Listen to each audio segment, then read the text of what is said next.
Bendiciones a todos mis hermanos en la fe en Cristo Jesús, embajadores de todas las naciones, Embajada Cristiana Internacional desde Colombia, Cartagena, específicamente Bayunca. Les enviamos muchas, pero muchas bendiciones de el Dios Todopoderoso. Desde esta tierra, su servidora, le vengo a compartir un mensaje que tiene que ver con la serie llamada Los hijos y las nuevas generaciones. En este día de hoy le vengo a compartir la parte número 4. Es una serie que ha sido de gran provecho para mi vida primeramente y para muchas personas que sé que están siendo grandemente edificados y bendecidos por Dios con estas enseñanzas, que no es la última palabra, con esto no se ha dicho todo, pero algo Dios quiere decirle a usted a través de este mensaje y a mí en particular. Cada vez que estudio esta palabra, Dios me enseña cada día más. Todos estamos en un proceso de aprendizaje. Nadie se la sabe toda. Todos somos discípulos. El discípulo de Jesús es alumno y los alumnos nunca dejan de aprender.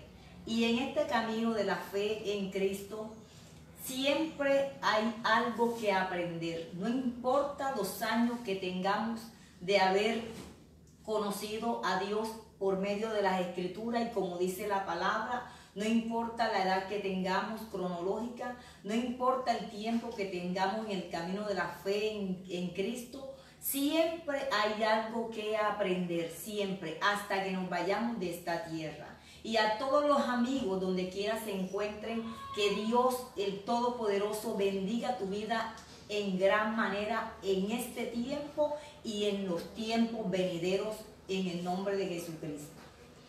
Hoy vamos a estudiar dos nuevos casos de hijos que no siguieron el buen ejemplo de sus padres. Así como hay padres que no fueron los mejores ejemplos en la Biblia para sus hijos, también hubieron muchos padres que fueron de gran ejemplo, pero desafortunadamente hay hijos que no aprovecharon eso. No aprovecharon estos ejemplos bíblicamente, hijos que a través de la Escritura, desde el Antiguo Testamento hasta el Nuevo Testamento, hubieron excelentes padres, pero hijos que no aprovecharon el buen ejemplo, los padres no siguieron. Y así también hubieron muchos malos padres y hubieron también muchos buenos hijos. Pero en definitiva, ¿en quién vamos a poner la mirada? ¿En los padres? ¿En los hijos? No, Señor. Según las Escrituras y conforme Cristo nos recomienda a través de su palabra, y su siervo Pablo fue uno de los que recomendó y sigue recomendando que pongamos la mirada en Cristo, el autor y consumador de la fe. Padres de familia, pongamos la mirada en Cristo si queremos tener hijos conforme al corazón de Dios, según la voluntad de Dios. Hijos, pongamos la mirada en Cristo, porque padres perfectos, por muy buen ejemplo que sean o hayan sido, padres perfectos no lo hay. Siempre vamos a encontrar debilidades, sea en el inicio de nuestra vida y más en esta carrera de la fe para los cristianos, o si no al final. Pero en algún momento de la etapa del ser humano siempre hay errores, y si quieres sigue estudiando. Te invito a que estudies personajes de la Biblia y verás que todos en algún momento tuvieron errores. Pero bendito sea Dios que cuando se aferraron de la mano de Dios y se humillaron a buscar el rostro de Dios, Dios los fortalecía. Y como dice la palabra, el que se humilla, Dios lo levanta. Dios le da otra oportunidad de empezar de nuevo y hacer mejores las cosas. Vemos hoy el caso de los hijos de Job y vamos directamente al libro de Job desde el capítulo 1. Vamos a ver el capítulo 1, versículo 1 al 5. Dice así la palabra en el nombre del Padre, del Hijo y del Espíritu Santo. En la región de Uz había un hombre recto e intachable, que temía a Dios y vivía apartado del mal. Este hombre se llamaba Job, tenía 7 hijos y 3 hijas. Era dueño de 7,000 ovejas, 3,000 camellos, 500 yuntas de bueyes y 500 asnas. Y su servidumbre era muy numerosa. Estamos hablando de un hombre rico, que además de ser rico, temía a Dios, tenía temor a Dios, amaba a Dios. Entre todos los habitantes del oriente era el personaje de mayor renombre. Era un hombre entre su pueblo con mucha buena reputación, muy respetado entre su gente. Sus hijos acostumbraban turnarse para celebrar banquetes en sus respectivas casas e invitaban a sus 3 hermanas a comer y beber con ellos. Una vez terminado el ciclo de los banquetes, Job se aseguraba de que sus hijos se purificaran. Muy de mañana ofrecía un holocausto para que cada uno de ellos, pues pensaba, tal vez mis hijos hayan pecado y maldecido en su corazón a Dios. Para Job esta era una costumbre cotidiana. Fíjense del verso último que le leí, el 5. Una vez terminado el ciclo de los banquetes, Job se aseguraba de que sus hijos se purificaran. Muy de mañana ofrecía holocausto por cada uno de ellos. ¿Qué pasaba aquí? Que Job, un hombre intachable, un tipo conforme al corazón de Dios, un papá modelo para sus hijos y para la gente de su población, la gente de su pueblo, para sus vecinos, para todo el que conocía a Job. Job era un hombre muy respetado. Pero los hijos, que eran 10, los varones ofrecían banquetes, invitaban a las hermanas y se turnaban uno por uno en sus casas. Cada uno tenía sus casas y hacían grandes banquetes, grandes comilonas, como decimos acá en mi tierra, parrandas, comían, bebían. Y todos los hijos de Job, hombres y mujeres, participaban de esa fiesta. Job lo que hacía era asegurarse que de pronto mis hijos pecaron, de pronto en esas parrandas que hicieron, pecaron contra Dios. ¿Quién sabe qué no harían mis hijos? Voy a asegurarme de orar por ellos, de ofrecer un holocausto, que Dios perdone los pecados de mis hijos, por si acaso. Es lo que meditamos en esta escritura. Vemos un papá que oraba por sus hijos y pedía perdón a Dios por sus hijos, tanto por la mala conducta que él sabía que ellos tenían, como también por aquellas cosas que él no veía, pero que Dios sí veía. Hay papás, y es bueno orar por los hijos. Yo oro por mis 3 hijas. Por lo que yo veo y por lo que yo no veo, que Dios sí lo ve. Pero a los hijos hay que hacerle entender y saber que cada uno debe aprender a conocer a Dios, amar a Dios, respetar a Dios, independientemente si los papás oran o no por ellos. En el que es hijo de Dios, sea joven, sea niño, sea adulto, la edad que tenga, la responsabilidad es individual, como la salvación. La salvación es individual. Los papás pueden ser muy cristianos, pero si los hijos no, la salvación es personal, es individual. No asegura que porque los papás conocen a Dios, ya dan por sentado que los hijos también. Dios conoce el corazón y pesa los corazones de cada individuo. A los hijos hay que enseñarles a conocer a Dios, a temerle a Dios, a amar a Dios, independientemente si los papás oran o no por ellos. Más adelante vemos cuando se presentó, dice la Biblia, que se presentó Satanás ante Dios y hizo una apuesta con Dios de que Dios le quitara todas las riquezas a Job y todo lo que él más amaba a Job, para ver si Job no iba a renegar de Dios, iba a blasfemar de Dios. Como quien dice, Job está bien contigo porque tú lo tienes consentido, tú le tienes casa, le tienes ganado, le tienes riqueza, le tienes unos hijos llenos de salud, bien vestidos, bien presentados, cada uno tiene su casa.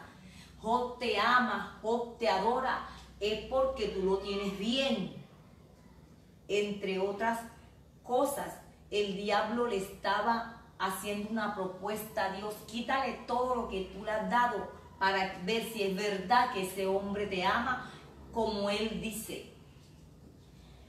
Los hijos de Dios que aprendemos a amar a Dios, amamos a Dios en las buenas y en las malas, en riqueza y en escasez, cosa que el diablo no sabe lo que es el verdadero amor. ¿Y sabe qué? Se metió con el hombre equivocado y Dios le dijo: está bien, te doy permiso que le quites todo lo que le he dado, tócale todo lo que le he dado, pero a él no me lo destruyas, con él, no me le vayas a tocar su alma, la vida de Job es mía. En pocas palabras le dijo Dios al diablo. Eso está más adelante aquí en el mismo capítulo 1. ¿Y qué pasó? Dice que efectivamente vinieron los servidores de Job a darle malas noticias. No había terminado uno darle una mala noticia cuando venía el otro servidor. Y las malas noticias, entre todas las malas noticias que le dieron el mismo día a Job, entre ellas estaba que además de que se le quemó, se le quemaron todos los ganados, todos los animales en las fincas que tenía Job, que vino un tornado, un viento recio y golpeó, sacudió la casa la casa del hijo mayor de Job, y ahí estaban todos los hijos de Job en el banquete que tenían. La casa cayó y sepultó, aplastó a todos, mató a todos los hijos de Job. Ya le habían traído otras malas noticias de que había perdido todos esos miles y miles de animales que tenía. La finca, los sirvientes, todo lo había perdido. Y la noticia donde más le dolió a Job fue cuando le dijeron: y tus hijos murieron todos, no quedó ni uno vivo. Satanás, el diablo, va a matar, a robar y a destruir lo que le es fácil de hacerlo. ¿Y cómo? Toda persona que está separado de la presencia de Dios, que está apartado de Dios, es presa fácil para el maligno destruir. ¿Por qué Satanás le destruyó muchas cosas a Job y hasta mató a los hijos de Job, le quitó la vida a los hijos de Job? Dios le dio el permiso. ¿Por qué? Porque los hijos de Job no estaban consagrados de corazón a Dios. Ellos se conformaban con la oración de sus papás, pero ellos personalmente no tenían una comunión con Dios el Altísimo. La Biblia dice que el que ha nacido de Dios, el malo no lo puede tocar. Satanás no puede tocar a una persona que le teme a Dios, que ama a Dios de corazón y obedece la palabra de Dios. Una persona que no se conforma porque otro ora por él. Es bueno que alguien ore por ti, pero usted mismo debe buscar esa presencia de Dios, esa protección divina de Dios, principalmente por medio de la oración y el buen testimonio de poner en práctica esa palabra de Dios. Entonces, a lo que se le dé, por acá en mi tierra decimos, a lo que le dé papaya, el diablo que le dé papaya se lo va a bajar. Dar papaya significa el que le dé la oportunidad al diablo, él la va a aprovechar. Cuando el enemigo no me puede tocar a mí, cuando mi vida totalmente está en las manos de Dios y obedezco la voluntad de Dios. Amo lo que Dios ama y aborrezco lo que Dios aborrece. Dios ama al pecador, pero aborrece el pecado. Y todo lo que a Dios no le agrada, de eso, si yo amo a Dios, debo alejarme cada día más y más. Y no conformarme porque mi mamá ora por mí, porque el pastor ora por mí, porque el hermano ora por mí. ¿Y tú qué? ¿Y yo qué? Como le dijo Jesús a uno de sus discípulos, porque estaba celoso, porque uno se acercaba más a Jesús, que se la recostaba en el pecho a Jesús, y el otro se puso celoso. Y el Señor Jesús le respondió, ¿y tú qué? Sigue tú. ¿Qué hay de ti? ¿Te vas a conformar, hijo que me estás escuchando? ¿Te vas a conformar toda la vida porque tu mamá, tu papá oran por ti y tú con tu vida vas a hacer lo que te da la gana? No, mi amor, esto no funciona así. Cada uno debe presentar su cuerpo, su alma, su espíritu, todo su ser delante de la presencia de Dios para que Dios se encargue de tu vida. El diablo se puede llevar todo lo que le dé la gana si Dios se lo permite, pero a ti no te puede destruir. Si en verdad tú has conocido a Dios, Satanás no te puede destruir. A nosotros, en mi vida, yo he perdido muchas cosas, pero mi vida le pertenece a Dios y Él la va a tomar cuando le dé la gana, porque ya no es ni mía, sino del que me creó. Y mucho menos el diablo tiene poder sobre mí para destruirla. Si Dios no le permite al diablo quitarme algunas cosas, no la puede quitar. Y Dios, cuando le permite estas pruebas a hijos de Él, es para comprobar delante de la gente y delante del mismo diablo que esa hija mía, ese hijo mío, en verdad sí me ama, porque tenga o no tenga, siempre hay una alabanza y un agradecimiento hacia mí, te dice el Señor. Así dice el Señor, esa hija mía, yo sé, ella me conoce, yo la conozco y sé que aunque no tenga nada, aunque tenga los bolsillos vacíos, aunque tenga la nevera vacía, siempre me va a agradecer, así dice el Señor. Y el diablo sabe, Satanás sabe quién es de Dios y quién no es de Dios. Otro caso, vemos el caso de los hijos de David. Vemos otro caso de los hijos de David, segunda de Samuel 13, el versículo 14, dice: pero Amón no le hizo caso, sino que aprovechándose de su fuerza, se acostó con ella y la violó. En el caso de la familia de David hubo tremendas desgracias. Entre esas desgracias hubo hasta violación. El hermano violó a la hermana por parte de papá. Tenían diferentes mamás, eran hermanastros. Y el hermano viola a la hermana. Y esto hizo que el otro hermano llamado Absalón, si usted sigue leyendo todo el capítulo 13, vemos cómo Absalón, cuando se entera que violaron a su hermana, su propio hermanastro, se llena de resentimiento, de odio y deseo de venganza. Tanto así que planeó todo cómo iba a acabar con la vida de Amón, quien hizo pasar por tremendo sufrimiento a su hermana Tamar. Y en los versos 20 hasta el verso 22 vemos cómo se dio esto. Entonces el hermano Absalón le dijo: así que tu hermano Amnón ha estado contigo, pues bien, hermana mía, cálmate y no digas nada. Al fin de cuentas es tu hermano. Desolada Tamar se quedó a vivir en esa casa, en casa de su hermano Absalón.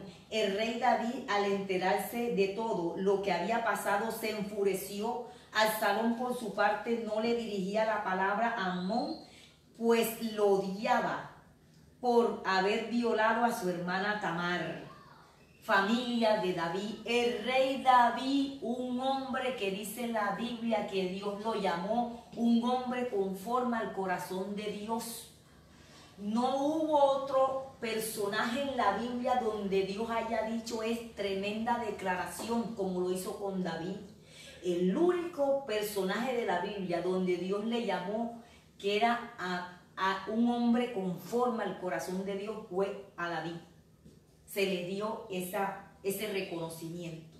Y con todo y eso, y con todas sus debilidades, Dios levantó a David como rey de Israel y lo coronó de muchos favores, le dio muchas victorias. Pero en todo ese proceso de la vida de David hubieron muchos problemas, tanto que este tipo de problemas familiares entre sus propios hijos que no siguieron el buen ejemplo de su padre, que si se equivocaba, él buscaba la presencia de quien lo podía librar, y David era una persona de la intimidad con Dios, de la presencia de Dios. Él buscaba mucho en oración, consultaba a Dios para hacer la voluntad de Dios y no como a él le venga en gana.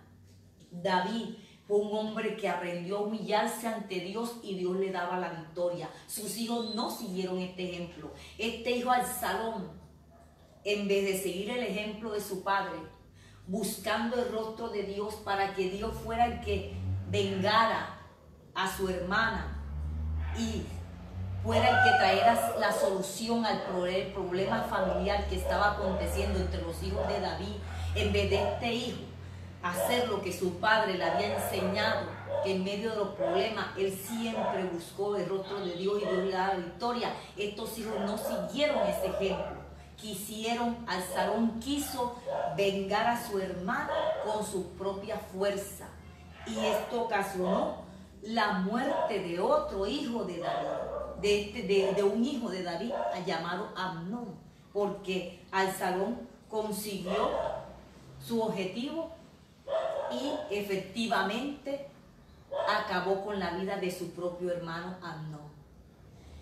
Después de esto, el rey David le trajo mucha tristeza a su vida todo lo que había acontecido entre sus hijos, tanto que después pierde también a su hijo Absalón, desterrándolo de la tierra donde vivía, y por mucho tiempo David no sabía de su hijo Absalón.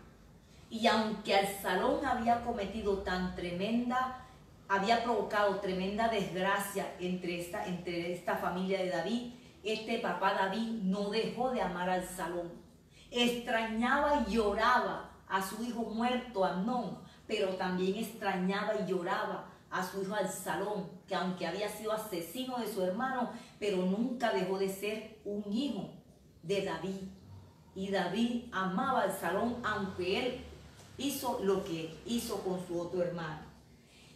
Pero Absalón se puso en contra de su papá, que después en el capítulo 18 en adelante, 17, 18, vemos la persecución del propio papá del propio hijo contra su papá David. Miren todas las cosas que sucedieron dentro de la familia de un personaje de la Biblia, que era el rey David, que fue un hombre conforme al corazón de Dios y tuvo hijos no ejemplares, tuvo problemas familiares también. Pero David, a diferencia de otros padres, él buscaba siempre el consejo de Dios, quien lo podía librar.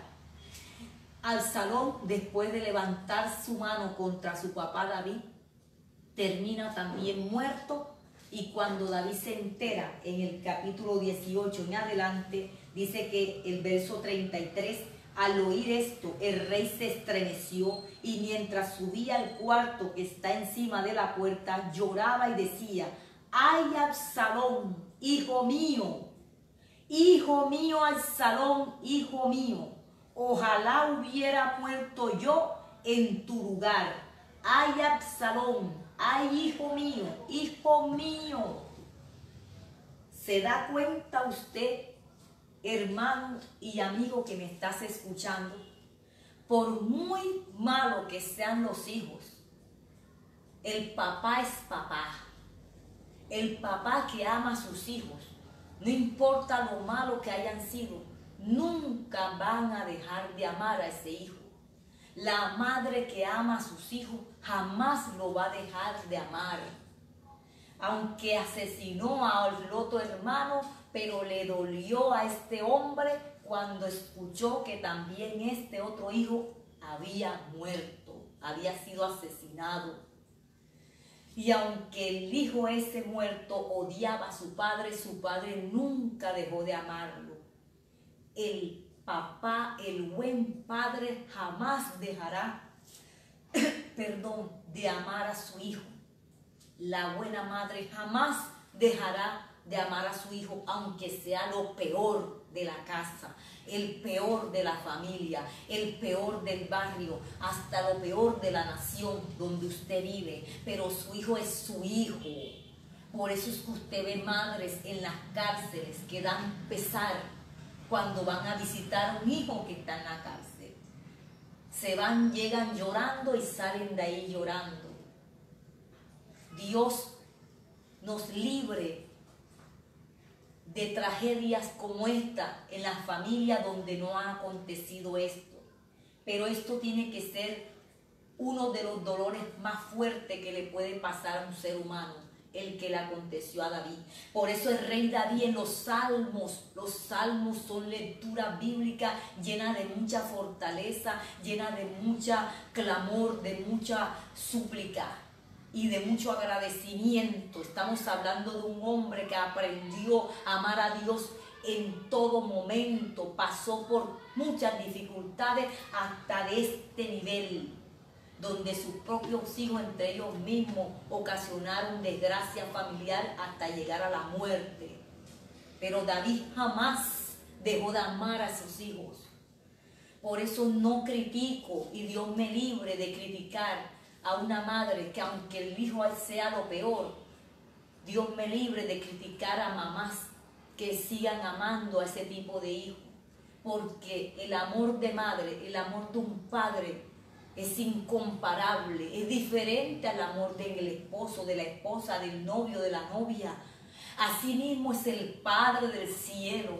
Juan 3:16, de tal manera amó el Padre, Dios el Padre al mundo, que envió a su Hijo para que muriera por nosotros, para que todo el que crea en Él no se pierda y tenga vida eterna. Dios el Padre nos ama con amor eterno, mi hermano y mi hermana. A Él mismo se le revelaron los hijos. Crió hijos, los primeros dos que tuvo aquí en la tierra, Adán y Eva, los crió, les dio de todo y se rebelaron contra Él. Dios perfecto. Ahora, ¿quién es usted y quién soy yo para no tener tipos de hijos rebeldes? No quisiéramos tenerlo. Que Dios nos libre, que Dios guarde a nuestros hijos que tenemos en casa y que se les revele el Evangelio, que se les revele, que no amen a Dios de apariencia, porque mi mamá me obliga, porque mi papá me obliga, no. Que llegue el día en que en verdad nuestros hijos amen a Dios y le sirvan a Dios de corazón, por amor, no por el qué dirán. ¿Qué dirán? ¿Qué dirán de mis padres si ven que sus hijos están perdidos en el alcohol, en la droga, en la prostitución? No, mi amor. Necesitamos hijos que en verdad no piensen en el qué dirá la otra gente, sino que se les revele el Evangelio a tal nivel que dice la Biblia, que asegúrate de que tu nombre esté escrito en el libro de la vida eterna. Mi hermano querido, esta es la enseñanza y hay muchos casos más de familias bíblicas, padres que fueron ejemplares en la Biblia, dice, sus historias están registradas y son de generación tras generación. Y a pesar de ser excelentes hijos de Dios, tuvieron algunos hijos que no fueron alegría, sino de tristeza en su corazón. Pero hay una esperanza para ti y para mí, que si ellos salieron de muchas situaciones y con todo y eso no renegaron de Dios, con todo y eso siguieron alabando a Dios, adorando a Dios y sirviendo a Dios, esa es la esperanza que tenemos. Para que a alguno de ellos se les revele, a todos se les revele el verdadero evangelio, o a alguno de ellos se les revele y pueda seguir con este legado de la fe. Y amigo que me estás escuchando, Dios es bueno, Él te ama con amor incomparable y quiere que tú seas verdaderamente un hijo legítimo de Él. ¿Cómo así? Juan 1:12, que el que cree en Cristo y lo recibe en su corazón, Dios le da el derecho, el privilegio de ser llamado hijos de Dios. El mayor galardón que tenemos es ser llamados hijos de Dios, y el que es hijo de Dios, su papá lo va a guardar. Todos los amigos que me están escuchando y quieren recibir ese regalo de Cristo en su corazón y de ser verdaderamente hijos de Dios, y que tu familia también la ponga en las manos de Dios y que Dios trate con cada uno de ellos. No nos amarguemos más la vida si ellos están haciendo cosas desastrosas. Oremos a Dios y dejemos que sea Dios el que obre en sus vidas.